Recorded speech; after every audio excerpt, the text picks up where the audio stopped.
Hello students, class 10th UP board के mathematics के important questions की सीरीज़ में आपका फिर से स्वागत है। इससे पहले हम इस इम्पोर्टेंट क्वेश्चन की सीरीज़ के 4 पार्ट बना चुके हैं और ये हमारा 5वां पार्ट है, तो आप डिस्क्रिप्शन में दिए गए लिंक से पिछले पार्ट्स को देख सकते हैं।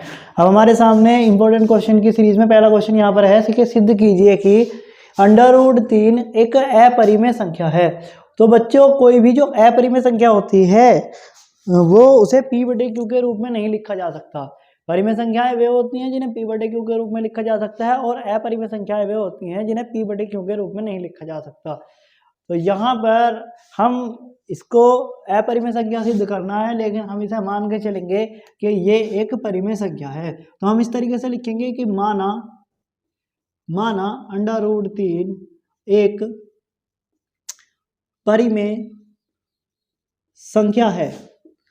माना √3 एक परिमेय संख्या है। अब अगर ये √3 एक परिमेय संख्या है, तो जैसे कि मैंने आपको ये बताया कि परिमेय संख्या को p/q के रूप में लिखा जा सकता है। तो √3 को लिखा जा सकता है बराबर p/q। ठीक है, जहां p और q सहअभाज्य पूर्णांक हैं। अब बच्चों, सहअभाज्य पूर्णांक क्या होते हैं, ये हमने आपको पार्ट नंबर 2 में बताया था। सहअभाज्य पूर्णांक हैं, ये हमने आपको पार्ट नंबर 2 में बताया था। इस चैप्टर 1 के पार्ट 2 में बता रखा है कि सहअभाज्य पूर्णांक वे होते हैं ऐसी दो संख्याएं जिनका HCF केवल एक होता है। जैसे कि मान लीजिए कि आपके सामने संख्या है 5 और 8। HCF यानी कि हाईएस्ट कॉमन फैक्टर, यानी कि हिंदी में अगर कहेंगे तो मैथ है। तो जैसे 5 और 7 लिया तो हमने देखा कि जो 5 है वो केवल 5 से घट रहा है। ठीक है, 5 से कम 5। और जो 8 है वो केवल 2 से 2 दूनी 4, 2 चौका 8, 2 दूनी 4 और 2 एकम 2, फिर इससे घट रहा है। हमने देखा कि 5 में और 8 में कोई भी संख्या क्या है हमारी, कॉमन नहीं है। 2 गुना 2 गुना 2 कोई भी संख्या क्या नहीं है, कॉमन नहीं है। तो अच्छा ये बताओ, 5 को क्या लिख सकते हैं, 5 से कम 5 लिख सकते हैं, नहीं लिख सकते हैं। और जैसे कि 2 गुना 2 गुना 2 लिखा हुआ है, इसके साथ भी 1 लिख सकते हैं। तो इनका अगर ये कॉमन जो है, यहाँ पर क्या आ रहा है, कॉमन 1 कॉमन आ रहा है। तो ऐसी दो संख्याएं जिनका HCF 1 हो गया, यानी कि इनका जो मैसा हो गया है वो 1 हो गया है, तो ऐसी संख्याएं हमारी सहअभाज्य पूर्णांक कहलाती हैं। अब हमने जो मैं बता रहा हूँ उसको ध्यान से सुनेंगे बच्चों। हमने माना यहाँ पर कि √3 एक परिमेय संख्या है, यानी कि √3 को p/q के रूप में लिख सकते हैं, और जहाँ p और q से अभाज्य पूर्णांक होते हैं। लेकिन हम ये बात सिद्ध कर देंगे कि p और q से अभाज्य पूर्णांक नहीं है। अगर ये एक बार p और q से अभाज्य पूर्णांक ना होना सिद्ध हो गया, तो हम ये भी सिद्ध कर सकते हैं कि √3 एक अपरिमेय संख्या है। तो हम यहाँ पर इसके आगे लिखेंगे कैसे, ये √ का निशान हटाने के लिए हम दोनों ओर कर देंगे इसका वर्ग। हम लिखेंगे दोनों ओर का वर्ग, यानी कि बच्चों स्क्वायर करने पर, स्क्वायर मतलब पावर 2, वर्ग करने पर। तो यहाँ पर देखो √3 का स्क्वायर कर देंगे इक्वल्स टू उधर p/q का स्क्वायर कर देंगे। तो स्क्वायर से √ खत्म, तो यह आ जाएगा बच्चों 3 आपका, और यह आ जाएगा p²/q²। तो यहाँ पर q² में ये चला जाएगा गुणा में, तो q² बराबर ही आ जाएगा p², इधर गुणा में 3, इधर बटे में 3। तो हम यहाँ से देख रहे हैं कि जो हमारा p का स्क्वायर है वो 3 से विभाजित है। तो इसका मतलब यहाँ पर बच्चों ये हो गया कि जो p है वो भी 3 से विभाजित होगा। देखिए हम क्या लिखेंगे यहाँ पर, यहाँ p², 3 से विभाजित है, 3 से विभाजित है, मतलब ये 3 से डिवाइड हो सकता है, विभाजित है। तो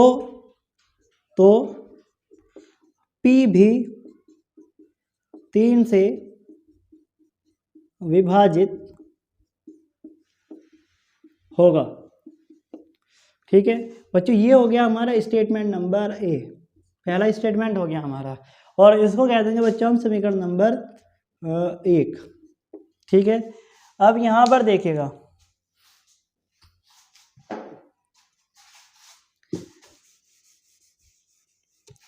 अब यहाँ पर देखिएगा कि अगर P 3 से विभाजित है तो मान लीजिए कि P को हमने किसी संख्या से विभाजित किया, 3 से विभाजित किया। P कोई संख्या है, 6 भी हो सकता है, 9 भी हो सकता है, 12 भी, कुछ भी हो सकता है। तो हमने P को 3 से विभाजित किया और 3 से विभाजित करने पर हमारा कोई M संख्या आई। यहाँ पर M जो है कोई भी पूर्णांक हो सकता है, जहाँ M एक पूर्णांक है। ठीक है बच्चों, अब इसके बाद अगर P/3 बराबर आ गया M, तो यहाँ से आ जाएगा बच्चों P बराबर 3M। ये हो गए हमारे समीकरण नंबर 2। अब P बराबर 3M को समीकरण 1 में रखने पर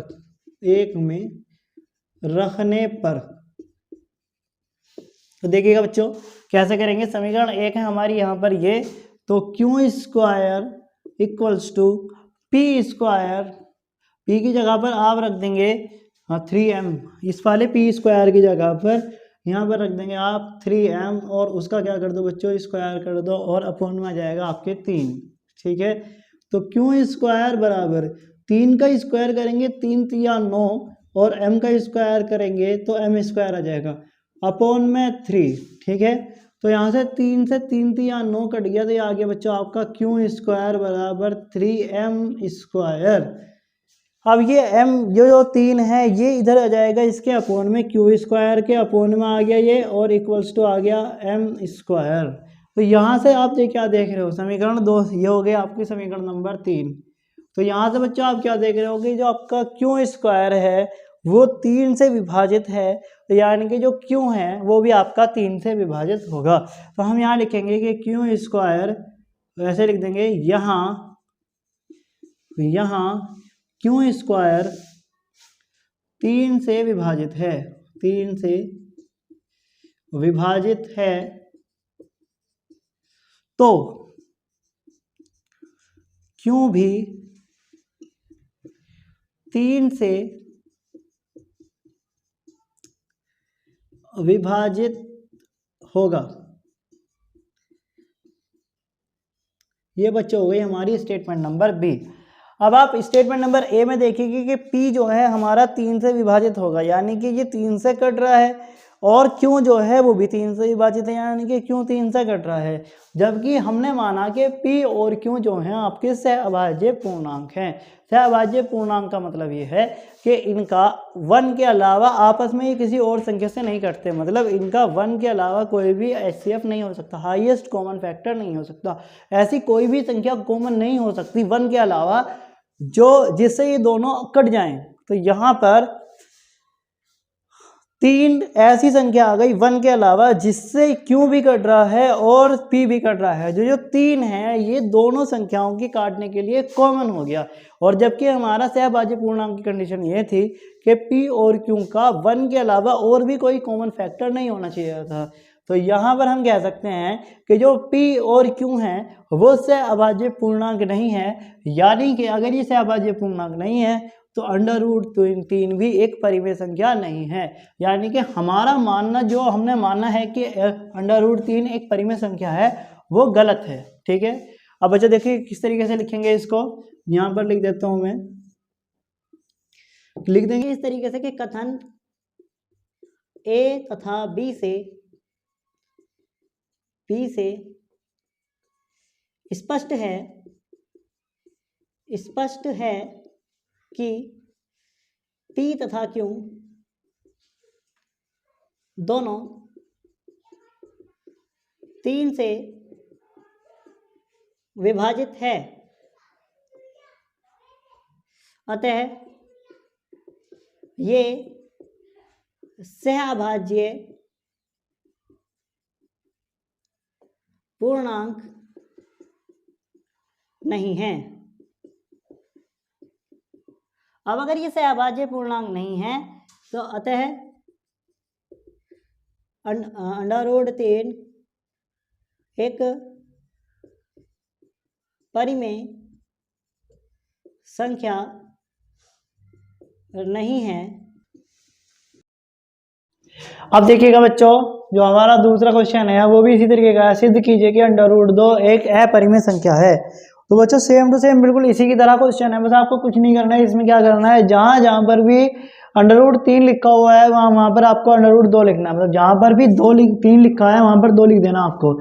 तो इसी तरीके से कर देंगे, जैसे कि माना √2, यहाँ लिख दोगे आप √2 एक परिमेय संख्या है, और अगर जो कोई परिमेय संख्या होती है तो उसको p/q के रूप में लिख सकते हैं। तो हमने यहाँ पर लिख दिया कि √2 बराबर p/q, जहाँ p और q से अभाज्य पूर्णांक है।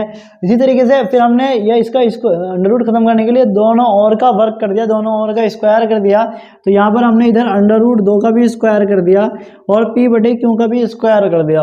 तो यहाँ पर इसको स्क्वायर से √ खत्म हो गया। तो यहाँ पर आ गया आपका बच्चों 2, और यहाँ p का स्क्वायर q का स्क्वायर q स्क्वायर आ गया। तो यहाँ पर q स्क्वायर चला गया इधर गुणा में, और 2 आ गया यहाँ पर आपका बटे में। तो यहाँ से देखने में हमें दिख रहा है कि क्यों p स्क्वायर जो है वो 2 से विभाजित है, p स्क्वायर 2 से विभाजित है, तो p भी 2 से विभाजित होगा। यह हमारे स्टेटमेंट नंबर ए हो गया। और इसी तरीके से यहाँ पर हम लिख रहे हैं कि अगर p को किसी से 2 से भाग करेंगे तो कुछ हमारा निकल के आएगा, 3 4 5 कुछ भी हो सकता है। तो p/2 बराबर आ जाएगा आपका m, जहाँ m एक पूर्णांक है। m का मान हो सकता है आपका +1 -1 +2 -2 कुछ भी हो सकता है, +2 -2 +3 -3। इस तरीके से पूर्णांक प्लस में भी होते हैं, पूर्णांक माइनस में भी होते हैं, और 0 भी हो सकता है। ठीक है, तो यहाँ से आपका p बराबर इधर बटे में 2, इधर आ जाएगा आपका गुणा में 2। अब ये हम p बराबर 2m को समीकरण 1 में रख देंगे। तो यहाँ पर देखिएगा समीकरण 1 है हमारी q स्क्वायर बराबर p स्क्वायर, p की जगह पर रख देंगे हाँ बच्चों आप 2m। तो यह आ जाएगा आपका यहाँ से कि 2 का स्क्वायर हो जाएगा बच्चों आपको 4, और बटे में यहाँ पर आपका 2 है। ठीक है, यार आपका बटे में 2, और यहाँ पर आपका आ जाएगा ये 2, तो 2 दूनी कितना आ जाएगा 4। तो यहाँ पर आ जाएगा ये आपका q स्क्वायर बराबर 2m स्क्वायर। अब यहाँ से अगर हम देखें तो m स्क्वायर बराबर यहाँ पर गुणा में 2 है, यहाँ पर आ जाएगा आपका बच्चों बटे में 2। यहाँ देख रहे हैं हम कि यहाँ q स्क्वायर जो है, ये देखो q स्क्वायर यहाँ पर 2 से विभाजित है, 2 से विभाजित है। तो यानी कि q भी हमारा 2 से विभाजित होगा। कथन a व b से स्पष्ट है कि p तथा q दोनों 2 से विभाजित है, तब अतः ये सहअभाज्य पूर्णांक नहीं है। अतः √2 एक परिमेय संख्या नहीं है। अतः √2 क्या हो जाएगा बच्चों आपका एक परिमेय संख्या, एक अपरिमेय संख्या हो जाएगा। इसी तरीके से बच्चों ये जिस तरीके से हमने ये क्वेश्चन किया है, इसी तरीके का हमारा क्वेश्चन है कि सिद्ध कीजिए कि √5 एक परिमेय संख्या है। ये सिद्ध करना है बच्चों, इस तरीके का ही क्वेश्चन है ये भी आपको बस इसमें क्या करना है आपको, तो यहाँ पर आपको बस जहाँ पर 2 लिखा हुआ है वहाँ पर क्या लिख देना है बच्चों, आपको 5 लिख देना है। तो यहाँ पर मैंने आपको 3 क्वेश्चन दे दिए हैं, एक दे दिया है मैंने आपको √3 का, एक दे दिया है √2 का, और एक दे दिया है √5 का। तीनों के तीनों क्वेश्चन सेम है। एक क्वेश्चन को कीजिएगा और बाकी क्या कीजिए आप प्रैक्टिस कीजिए, तो आपको ये आपके दिमाग में बैठ जाएगा और आपकी अच्छे से प्रैक्टिस हो जाएगी। ठीक है, अब आप इसको नोट कर लीजिएगा। ठीक है, और √5 वाला आप खुद करके देखिएगा। ठीक है, तो नोट कर लो। अब देखिएगा बच्चों, एक क्वेश्चन हमारे सामने अगला कि सिद्ध कीजिए कि 3√2 एक अपरिमेय संख्या है। देखो बच्चों क्वेश्चन तो वैसा ही है लेकिन थोड़ा अलग टाइप का है। ये उससे भी आसान क्वेश्चन है, आपको इसे बस ध्यान से आपको समझना है। क्या समझना है इसमें कि इसने कहा कि सिद्ध कीजिए कि 3√2 एक अपरिमेय संख्या है। तो हम इसे फिर से वही मान लेंगे कि 3√2 एक परिमेय संख्या है। तो मान लो कि माना 3√2 एक परिमेय संख्या है, एक परिमेय संख्या है। अब अगर ये परिमेय संख्या है, अगर कोई परिमेय संख्या होती है तो उसको p/q के रूप में लिख सकते हैं, जाहिर सी बात है। तो यहाँ पर हम इसे भी 3√2 को लिख देंगे p/q के रूप में। तो 3√2 बराबर हो जाएगा p/q, और जहाँ हमारा p और q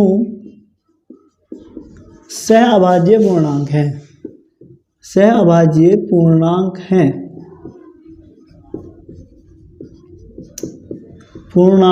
है, तो यहाँ से हमारे देखने में क्या आ रहा है कि 3√2 बराबर है P/Q के।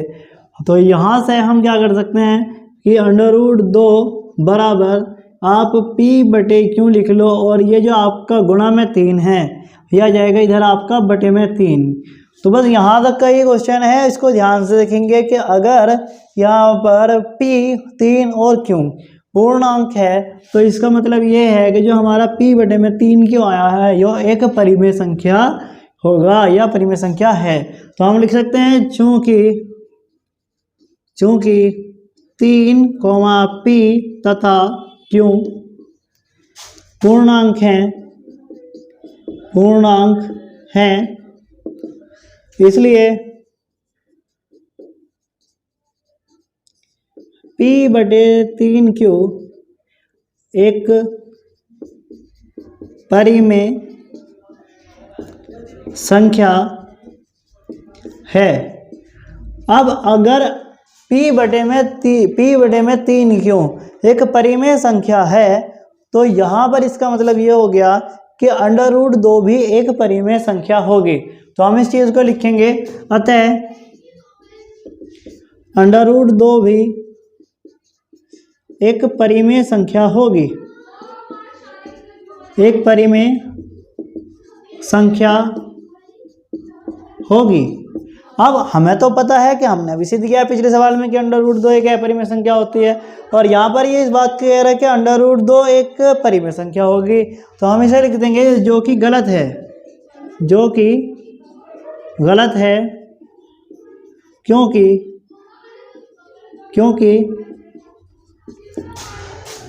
√2 एक अपरिमेय संख्या है, अपरिमेय संख्या है। अतः हम कह सकते हैं कि हमारी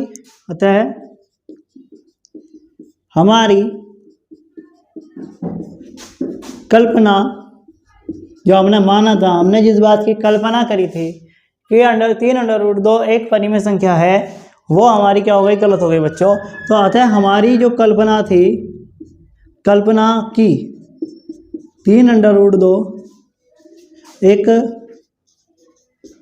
परिमेय संख्या है,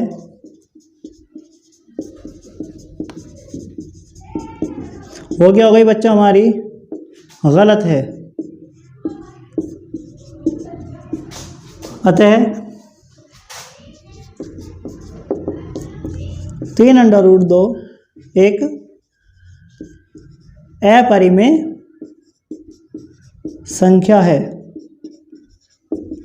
ठीक है, तो बच्चों इसको आप एक बार फिर से सुनिएगा क्या बताया जा रहा है। इसमें हमने माना कि इसने कहा था कि सिद्ध करना है कि 3√2 एक अपरिमेय संख्या है। क्यों अपरिमेय संख्या वो होती है जिसे P/Q के रूप में नहीं लिखा जा सकता। तो यहाँ पर अगर हम देखें कि 3√2 एक परिमेय संख्या है तो हमने परिमेय संख्या मान लिया था, यानी कि इसको P/Q के रूप में लिख सकते हैं, जहाँ पर P और Q से अभाज्य पूर्णांक है। अब यह इधर गुणा में 3 है, ये आ गया आपका बटे में 3Q, 3 आ गया। तो यहाँ से हम देखते हैं कि अगर P, 3 और Q हमारी 3 संख्याएं पूर्णांक है तो P/3Q जो पूरा का पूरा है ये भी हमारा एक परिमेय संख्या होगी। अब क्योंकि परिमेय संख्या को परिमेय संख्या के बराबर में रखते हैं तो इसलिए P/3Q के परिमेय संख्या होने की वजह से √2 भी हमारा एक परिमेय संख्या हो जाएगा। लेकिन हम जानते हैं कि √2 एक परिमेय संख्या नहीं है, ये एक अपरिमेय संख्या है। तो हमने यहाँ पर लिखा कि √2 भी एक परिमेय संख्या होगी, जो कि गलत है क्योंकि √2 एक अपरिमेय संख्या है। अतः हमारी कल्पना की 3√2 एक परिमेय संख्या है, गलत है। अतः 3√2 एक अपरिमेय संख्या है। इस तरीके से आप इसे लिख देंगे और नोट कर लीजिएगा। और इस तरीके का एक क्वेश्चन और बताता हूँ आपको, इसे नोट किए फिलहाल। तो देखिएगा बच्चों, ये भी आपके सामने एक क्वेश्चन है कि सिद्ध कीजिए कि 5√2 एक परिमेय संख्या है। तो बस सेम टू सेम क्वेश्चन है आपका। 5 जहाँ पर 5 लिखा हुआ था वहाँ पर, जहाँ पर 3 लिखा हुआ था पहले आपका, वहाँ पर 5 लिखा हुआ है। तो हम इसे लिख सकते हैं कि माना 5√2 एक परिमेय संख्या है। अब जो कोई परिमेय संख्या होती है उसे P/Q के रूप में लिख सकते हैं। अब यहाँ पर ये गुणा में 5 है, ये गुणा में 5 है, तो यहाँ पर ये इधर आ जाएगा बटे में 5। और इसी तरीके से P और Q से अभाज्य पूर्णांक है, वही लिख दिया हमने लाइन यहाँ पर भी। तो तो हम यहाँ से लिख सकते हैं कि चूंकि 5, p तथा q पूर्णांक हैं, इसलिए p बटे में 5q जो संख्या है हमारी, p बटे में 5q ये भी एक परिमेय संख्या है। इस हिसाब से अगर यो एक परिमेय संख्या है तो इस हिसाब से देखेंगे तो ये भी एक परिमेय संख्या है, √2 भी क्या है, एक परिमेय संख्या है। लेकिन क्योंकि हमें पता है कि √2 एक अपरिमेय संख्या होती है, हमने सिद्ध किया है इसको, तो यहाँ पर जो हमारा मानना है वो गलत है, क्योंकि √2 एक अपरिमेय संख्या है। अतः हमारी कल्पना की 5√2 एक परिमेय संख्या है, ये हमारी जो कल्पना है ये हमारी हो गई है बच्चों गलत। तो यहाँ से अतः 3√2 एक 3√2 नहीं आपका 5√2 है। हम लिख सकते हैं कि 5√2 एक अपरिमेय संख्या है। समझ में आया होगा बच्चों। इसी तरीके का अगला क्वेश्चन है हमारे सामने, अभी जरा नोट कर लीजिएगा इसको, अगला बताते हैं आपको। अब देखिएगा बच्चों अगला क्वेश्चन हमारे हमने क्वेश्चन नंबर 6 है इस वीडियो का, कि सिद्ध कीजिए कि 3 + √2 एक परिमेय संख्या, एक अपरिमेय संख्या है। तो वही हम इसी तरीके से कर देंगे, हम मान लेंगे इसे कि माना 3 + √2 एक क्या है, एक परिमेय संख्या है, एक परिमेय संख्या है। तो जो कोई परिमेय संख्या होती है उसको p बटे q के रूप में लिख सकते हैं। 3 + √2 बराबर हो गया हमारा p बटे q, कि जहाँ p और q हमारे से अभाज्य पूर्णांक है। ठीक है बच्चों। अब इसके बाद हम क्या करेंगे, इसमें हमने लिख देंगे यहाँ से √2 बराबर हो जाएगा हमारा p बटे में q -3। तो यहाँ से हम देख सकते हैं कि अगर हमारा p बटे में q एक परिमेय संख्या है तो परिमेय संख्या में से परिमेय संख्या घटा सकते हैं, तो यानी कि हमारा p बटे में q -3 भी एक परिमेय संख्या हो जाएगी। अब जरा ध्यान सुनिएगा बच्चों कि p हमने देखा कि यहाँ हमने देखा कि p बटे q चूंकि p बटे q एक परिमेय संख्या है, परिमेय संख्या है, अतः p बटे q -3 भी एक परिमेय संख्या होगी। और चूंकि यहाँ दिया है हमारा कि √2 बराबर है p बटे में q -3 के, यानी कि p बटे में q -3 √2 के बराबर है। तो अगर ये परिमेय संख्या हो गई तो √2 भी क्या हो जाएगा, परिमेय संख्या हो जाएगी। अतः √2 भी एक परिमेय संख्या होगी। और √2 तो एक अपरिमेय संख्या है, हमने सिद्ध किया है इसी वीडियो में कि √2 एक अपरिमेय संख्या होती है। तो हम लिख सकते हैं कि अतः जो कि गलत है, हम लिख सकते हैं कि जो कि गलत है, गलत है, क्योंकि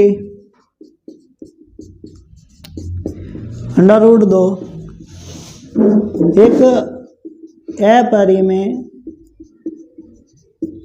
संख्या है। अतः हमारा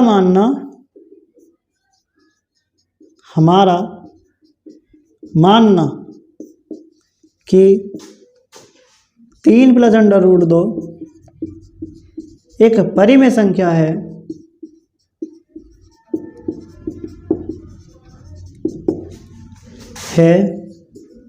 ये बात हमारी क्या हो गई बच्चों, गलत हो गई, गलत है। अतः सिद्ध होता है कि 3 + √2 एक अपरिमेय संख्या है। ठीक है बच्चों, एक बार फिर सुन लीजिएगा। हमने इसमें देखा कि 3 + √2 एक परिमेय संख्या है, तो 3 + √2 को p बटे q के रूप में लिख सकते हैं। अब यहाँ p और q से अभाज्य पूर्णांक है। अब क्योंकि यहाँ पर ये प्लस का 3 है तो हम इसे लेकर चले गए, ये -3 आ गया आपका। अब यहाँ से हम देख सकते हैं कि जो हमारा p बटे q है, ये जितना p बटे q है ये हमारा से परिमेय संख्या है। तो p बटे q -3 जो पूरा का पूरा है ये भी हमारा एक परिमेय संख्या होगा। अब परिमेय संख्या क्योंकि ये है तो इसीलिए परिमेय संख्या के बराबर में परिमेय संख्या आएगी, यानी कि √2 भी हमारी क्या हो जाएगी, एक परिमेय संख्या हो जाएगी बच्चों। लेकिन हमें पता है कि √2 एक अपरिमेय संख्या होती है, तो हमारा मानना कि 3 + √2 एक परिमेय संख्या है ये गलत है। तो हम सिद्ध कर सकते हैं कि 3 + √2 एक अपरिमेय संख्या होती है। इसी तरीके का और क्वेश्चन मैं आपको कराने वाला हूँ, जरा इसको नोट कर लीजिएगा, अच्छे से समझ में आ गया होगा आपके, नोट कर लो। देखिएगा अब हमारा अगला क्वेश्चन हमारे सामने, ये सिद्ध कीजिए कि 2 + √3 एक अपरिमेय संख्या है। तो बच्चों ये भी हमारा सेम टू सेम इस तरीके का क्वेश्चन है। हम लिख देंगे इसमें कि माना 2 + √3 एक परिमेय संख्या है। अब अगर 2 + √3 एक परिमेय संख्या है तो हम उसको p/q के रूप में लिख सकते हैं। तो हम यहाँ पर लिख देंगे 2 + √3 बराबर p/q, जहाँ p और q सहअभाज्य पूर्णांक है। अब चूंकि p/q एक परिमेय संख्या है, अतः हमारा ये है, यहाँ से हम ये लिख सकते हैं कि √3 बराबर p/q, इधर प्लस का 2 है हमारा, इधर हो जाएगा माइनस का 2। तो यहाँ पर हमारा हो जाएगा, चूंकि p/q एक परिमेय संख्या है तो अतः हमारा ये जो जितना ये पूरा है p/q - 2, ये भी हमारा क्या हो जाएगा, एक परिमेय संख्या हो जाएगा। और चूंकि हमारा यहाँ पर है कि हमने यहाँ पर लिख रखा है कि √3 बराबर p/q - 2 है, p/q - 2 बराबर है √3 के।